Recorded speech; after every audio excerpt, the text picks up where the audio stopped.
IVF చికిత్సలో 25% భారీ discount, free doctor consultation, free ultrasound scan, logo launch, Andro max advanced male infertility centre ను కూడా ప్రారంభించారు. చంద్రబాబు నాయుడు గారు గతంలో మనం చూసినట్లయితే జాతీయ రాజకీయాలని ఆయన చుట్టూ తిప్పుకునేలా చేశారు. కొంతమంది ప్రధానమంత్రులు నియమింపబడంలో కూడా చంద్రబాబు నాయుడు గారి పాత్ర ఉందని మనకు తెలిసిన విషయమే. అయితే ఇప్పుడు మళ్ళీ అదే స్థానానికి చంద్రబాబు నాయుడు గారు వెళ్ళిన నేపథ్యంలో రైట్ జాతీయ స్థాయిలో ఇప్పుడు లోక్సభ స్పీకర్గా టీడీపీ అభ్యర్థిని ఉంచాలి అంటూ పట్టుబడుతున్నారంటూ కూడా ఒక వార్త వస్తుంది. తప్పు. అది నిజమేనా? ఒకవేళ కరెక్ట్ అయితే ఒప్పుకుంటారా? తప్పు. మేము దేన్ని డిమాండ్ చేయట్లేదమ్మా. మేము కేవలం ఒకటే విషయాన్ని డిమాండ్ చేస్తాం, రాష్ట్రం అభివృద్ధి జరగాలి అనేటువంటిదే డిమాండ్ చేస్తాం. రాష్ట్రానికి ఖచ్చితంగా కేంద్రం నుంచి మంచి సపోర్ట్ ఉండాలనేటువంటిదే మేము డిమాండ్ చేస్తాం. అది తప్పించి మేము ఇంకేమీ అడగలేదు. ఎందుకంటే స్పీకర్ పదవి మాకేం కొత్త కాదు, మంత్రి పదవులు మాకేం కొత్త కాదు, తెలుగుదేశం పార్టీ చూడని పడవలు కాదు అవి. కానీ ఇవాళ రోజున మా ఎజెండా ఒకటే, నేషనల్ లెవెల్లో మంచి జరగాలి, స్టేట్ లెవెల్లో మంచి జరగాలి.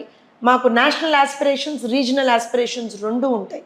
అందుకే మేము నారా అని అంటే దాని అర్థం అదే, national aspirations and regional aspirations. So we go hand in hand. డెఫినెట్గా 2047 చంద్రబాబు నాయుడు గారు ఏదైతే విజన్ 2047 ఉందో అప్పటికి ప్రపంచవ్యాప్తంలో ప్రపంచం మొత్తానికి కూడా భారత్ అగ్రగామిగా ఉండాలి.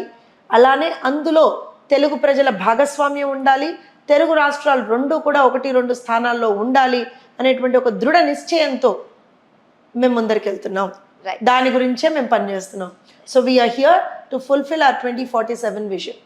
ఇప్పటి వరకు మనం రాజకీయాలకు సంబంధించి మాట్లాడుకున్నాం. ఫైనల్ గా ప్రజల మనసులో మాట, మన హ్యూమన్ మెంటాలిటీ ఒకటి ఉంటుంది కదా, దాని గురించి మాట్లాడదాం. చెప్పండి. మనకి ముఖ్యంగా రాజకీయాలలో సామాజిక వర్గాలు ఎంత ప్రాముఖ్యత ప్రథమ స్థానాల్లో ఉంటాయో మన అందరికీ తెలుసు. దానికి సంబంధించి సీట్ల కేటాయింపు ఇవన్నీ మనం చూస్తూ ఉంటాం.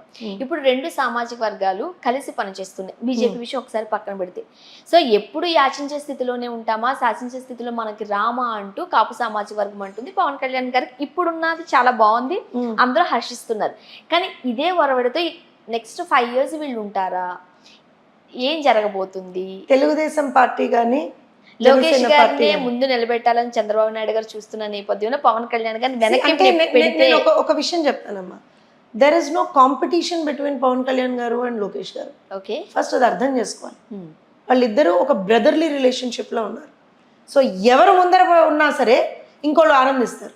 మీరు గమనించండి, మొన్న ప్రమాణ స్వీకారం రోజున సాక్షాత్తు స్టేజ్ మీద కూడా లోకేష్ గారు ఒక పెద్దన్నలాగా, ఆయన చాలా సందర్భాల్లో చెప్పారు పెద్దన్న అని. చంద్రబాబు నాయుడు గారు జైల్లో ఉన్నప్పుడు కూడా పవన్ కళ్యాణ్ గారు ఒక పెద్దన్న పాత్ర పోషించి ఆ రోజున ఆయన వచ్చాడు. అదే దాన్ని లోకేష్ గారు కూడా రెసిప్రోకేట్ చేశారు. సో వాళ్ళిద్దరి మధ్య బంధం చాలా దృఢంగా ఉంది. వీళ్ళేదో మధ్యలో పుల్లలు పెడదామని ఆలోచిస్తున్నారు, కానీ వాళ్ళిద్దరు చాలా దృఢంగా ఒక దృఢ నిశ్చయంతో దృఢ బంధంలో ఉన్నారు వాళ్ళిద్దరు. అలానే తెలుగుదేశం పార్టీ జనసేన ఆలోచన ఒకటి, ఆంధ్రప్రదేశ్ రాష్ట్రం అభివృద్ధి చెందాలి. మేము ఆ ఉద్దేశంతో కలిసాం. సో ఆ ఉద్దేశాన్ని మేము ఖచ్చితంగా నెరవేర్చుకుని తీరుతాం. రైట్, అంతే. రైట్. సో ఫైనల్ గా ఏం చెప్తారండి? ఆంధ్రప్రదేశ్ ప్రజలకు సంబంధించి ఏం చేయాలనుకుంటున్నారు, ఎలా ముందుకు వెళ్ళాలనుకుంటున్నారు? ఆంధ్రప్రదేశ్ రాష్ట్ర ప్రజలందరికీ కూడా ముఖ్యంగా ముందరగా మాకు ఈ విధమైనటువంటి ఒక ట్రెమెండస్ విక్టరీని ఇచ్చినందుకు వాళ్ళందరికీ కూడా ధన్యవాదాలు. ప్రతి ఒక్కళ్ళకి ఎవరైతే ఒక అరాచక శక్తుల మీద పోరాటం చేశారో, దుష్ట శక్తుల మీద పోరాటం చేశారో, ఎదురెట్టి నిలబడ్డారో వాళ్ళందరికీ కూడా పాదాభివందనాలు.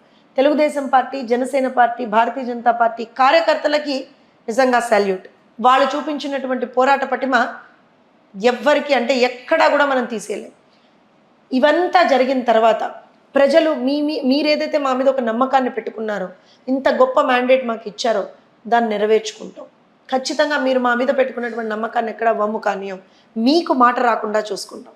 ప్రజలకి మాట రాకుండా చూసుకునేటువంటి ఒక బాధ్యత, ఆ మాట తెలుగుదేశం పార్టీ, జనసేన, భారతీయ జనతా పార్టీ కూటమిగా మేము ఇస్తున్నాం.